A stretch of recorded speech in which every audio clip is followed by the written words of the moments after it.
किसान वीरों, इस समय धान की बालियां निकल रही हैं और इस समय अगर हमने एक सही दवा, सही माइक्रोन्यूट्रिएंट या फिर इस समय खेत में सही तरीके से पानी देंगे तो आने वाले समय में हमारी फसल की जो पैदावार होने वाली है ये इसी पे डिपेंड करती है कि बालियां कैसी होंगी, दाना कैसा बनेगा और पैदावार कितनी होगी। तो इसके लिए हमें कीटनाशक और फंगीसाइड के साथ साथ जो ताकत वाली दवाएं आती हैं तो इसका प्रयोग भी करना पड़ता है। जैसे कि इस समय हमारे पास है ये रामसाइड कंपनी का ऑलविन टॉप प्लस, जिसमें कंटेंट की बात करें तो इसमें आता है हाइड्रोसाइक्लिक नाइट्रोजन। इसका यूज बहुत होता है, ये भी एक पीजीआर है, ग्रोथ बढ़ाने वाला पीजीआर नहीं है।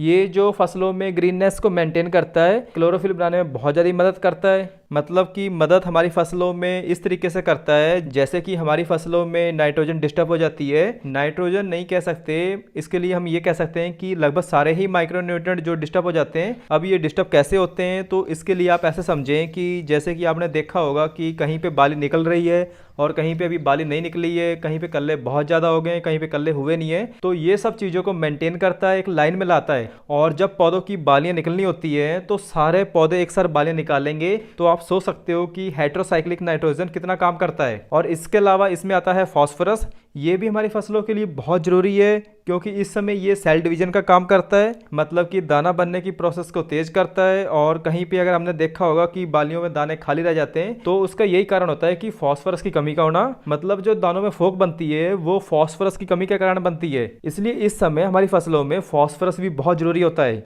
और इसके अलावा इसमें ऑर्गेनिक मैटर भी दिया हुआ है। ये ऑर्गेनिक मैटर कुछ भी हो सकता है, जैसे कि अमीनो एसिड भी हो सकता है, फल्विक एसिड भी हो सकता है, ह्यूमिक एसिड भी हो सकता है, मतलब कि ये कुछ भी हो सकता है। और इसके अलावा इसमें एक चीज और आती है जो कि है बोरोन। बोरोन ये हमारी फसलों में पॉलिनेशन में बहुत जरूरी होता है, फ्रूट सेटिंग में बहुत ज्यादा काम करता है। इसलिए फसलों में बोरोन की स्प्रे सबसे ज्यादा फ्लावरिंग स्टेज में होती है। मतलब कि आप ऐसे समझ सकते हो कि बोरोन की स्प्रे हमें बालियां निकलने से पहले करनी है या फिर 5 से 10% बालियां निकल जाती हैं तब करनी है। और अगर सारी बालियां निकल आई हैं, बालियां नीचे झुक गई हैं, लटक गई हैं, तो इस समय हमें केवल पोटाश का स्प्रे करना है। बाकी किसान वीरों, फंगीसाइड हो गया, इंसेक्टिसाइड हो गया, तो इनके साथ साथ जो ताकत वाली दवा आती है तो इनका प्रयोग भी जरूर किया करो, बहुत ही बेस्ट होते हैं, इनसे ही पैदावार बढ़ती है। फंगीसाइड हो गया, इंसेक्टिसाइड हो गया, ये बीमारी और कीटों से बचाते हैं, मगर जो ताकत वाली दवा होती है ये पैदावार बढ़ाने में बहुत ज्यादा मदद करते हैं। और इसके अलावा धान की फसल में कौन से बेस्ट फंगीसाइड हैं जो लगभग सभी तरह के फंगस को कंट्रोल करते हैं, और इस समय कौन से बेस्ट कीटनाशक हैं, और इसके अलावा कौन सी हॉपर वाली दवा बेस्ट है, तो ये सब वीडियो आपके सामने आ रही हैं। तो आप ये वाली वीडियो भी जरूर एक बार देखो